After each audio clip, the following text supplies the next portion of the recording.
It's time to cook with Susan Beck, and we're going to make our second soup in our series of videos on making creative homemade soups.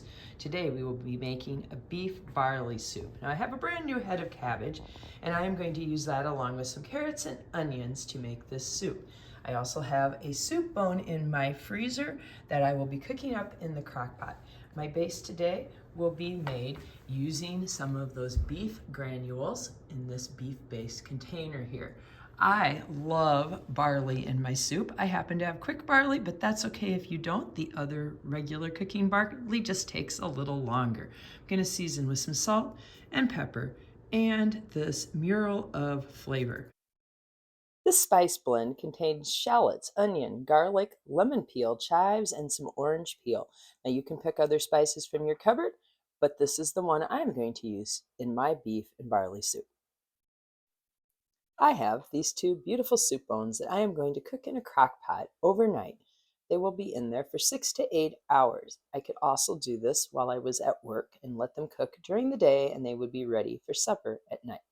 Now, if you had some leftover roast beef like I showed on my table when I was giving ideas for making creative soups, I could just chop that already cooked roast beef up and use that in my soup.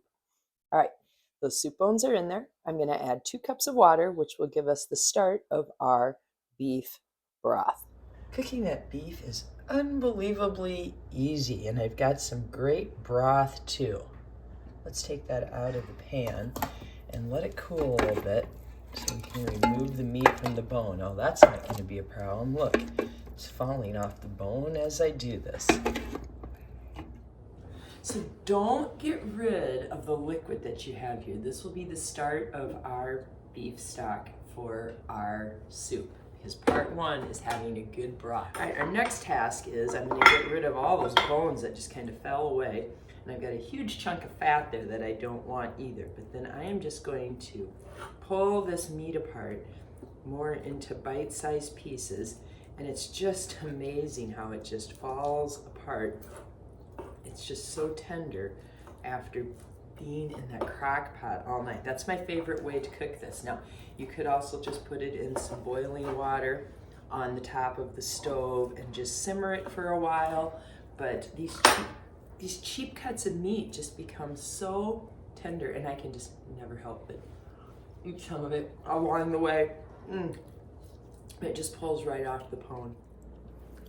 Right, I'm not going to make my soup until tonight, so I'm just going to put that meat right into my broth and store it in the refrigerator until I'm ready to make soup after work. Okay, I'm ready to make that beef and barley soup. I'm just getting the last of my carrots peeled here. I've got 2 carrots that we will chop up in just a second. Also my onion, removing the parts I don't want here on the outside. And I see I've got a little sprouting going on. I'm going to take that out of the center there too. So one way to slice an onion is to cut, whoops, I didn't mean to cut all the way to the end, is to cut one way through, cut through side to side, and then cut down. I'll put the link below for a better close-up video of how to chop an onion, lickety split. All right, carrots, let's get rid of those ends we don't want. And then we're going to dice these up. Now this is a really big fat carrot, so sometimes I will cut them in half this way, lengthwise, so that I'm getting some smaller pieces in my soup. Okay, sliding those to the side. The third vegetable that I picked today was cabbage. I don't know, 3 vegetables is just a nice number. I did 4 in my previous video that I just posted last week on how to make chicken noodle soup, just grabbing what you have out of the cupboard. All right, I'm kind of cutting that cabbage the same way I cut my onion, chopping it 3 different ways. And I'm using, I don't know, maybe 1/3 of a head of the cabbage. The cabbage will wilt down and it won't seem like nearly as much. Now, a good substitute instead of cabbage would be like throwing in some kale or throwing in some Swiss chard, or don't use it at all. That looks pretty good on the vegetables. I probably have 4 or 5 cups of vegetables here. Now, I showed you this morning, I'd made my meat up. I am going to cook mine on the stove. You could put all this right back into the crock pot and leave it simmer all day if you would like. What I do like is to saute my vegetables first. So that's what we're going to do next. Over medium to medium high heat, I am going to saute my vegetables in some olive oil. Now, when I made my chicken noodle soup last week, I used some of my frozen little cubes of olive oil where I had oregano in those. So I could do that again too, but I'm trying to just show you different ways to do this. So you could use any kind of olive oil that you'd want. Recently, I was splurging a little bit on some Calico Bean Market lemon olive oil. And this one here is a garlic mushroom oil. Ooh, that would be good in here as well. But I've already put in the regular olive oil. But again, I just want to stress, make this with whatever you have and whatever flavors you would like. Okay, I remember everything in my chicken noodle soup. Last week we pulled out a half a bag of noodles. We pulled out a package of frozen peas. And then we used celery and carrots and mushrooms. That was the other thing I couldn't remember. I knew I used 4 vegetables last week. I've got 3 tonight. Use what you'd like. Use what you have. Use your favorites. All right, we're going to let this saute for probably at least 5 minutes. I just think that when those vegetables cook down a little bit and get a little softer, first of all, my soup cooks quicker, but they just bring a richness to the vegetables and a heartiness to the soup that I like. Well, if you remember, when I put my soup bone into the crock pot, I added 2 cups of water. So that's going to be the start of my base for my soup. But that's not going to be enough. I have 8 more cups of water here, and I'm going to put 4 teaspoons of this soup base. It says broth base beef. Comes in chicken, comes in ham. You can use different flavors depending on what kind of meat you're using.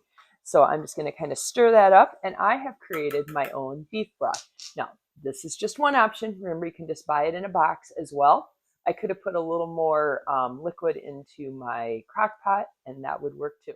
So while I was getting my broth ready, I have been letting my vegetables saute, stirring them every now and then. Now, my onions are starting to look translucent, and my cabbage is starting to wilt down, but I think my carrots are a little bit firm yet. They'll cook some in the soup, but I'm going to go just a little longer and let those soften up. Okay, it's time to season what we have in here. I'm going to start with 2 teaspoons of salt and 2 teaspoons of that mural of flavor that had the shallots and the garlic and some orange and lemon peel and some different unique things in there.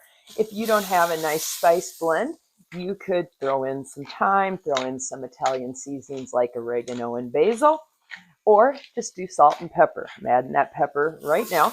I often add those just right directly to my vegetables. All right, next we're going to take that beef broth and all those pieces of beef that we chopped up and slide those right into the pot. Now that is some good rich broth in there. There's our beef and our broth from the slow cooker. So we're going to add in 8 more cups of beef broth, and we're going to bring that to a simmer. We will be tasting this to see what we think of our flavoring.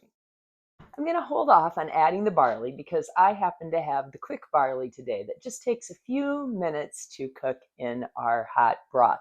But if you have regular barley, read your package on how long it takes to cook and be sure you get it into your pot of soup so that it is ready when you're ready to serve supper.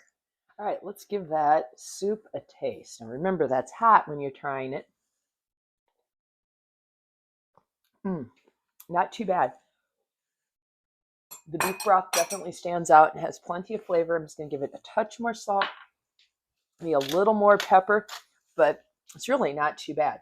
Okay, this has been simmering for a little bit. I'm getting closer to supper time, so I want to eat in about 15 minutes. My box of barley says that my barley takes maybe 10 minutes to cook, 10 to 12. So I'm going to put a cup of barley in to finish off my soup. That will be my grain that I am adding when we talk about having 5 parts, having a broth, having some vegetables, having a protein, having your seasonings, and some kind of grain. So noodles, pasta, broken spaghetti, whatever you'd like. A little quinoa if you want to try something different. All right, let this simmer. and we'll taste it one last time. All right, it's time to give this soup a taste. I don't know, but I just love the barley and cabbage combination with that rich beef broth and those chunks of beef. And this is definitely a real hit for my recipe, where I just pulled out of the cupboard what I had and made a beef barley soup. That's my challenge to you. See what you have in your pantry and your refrigerator and see what kind of soup you can create. And for that, I used carrots and I used, oh, what did I use last week? I used peas and, boy, my memory is just going. I can't even remember what I put in. I know what I used. I used some celery and carrots and peas in my chicken noodle soup. My memory's coming back.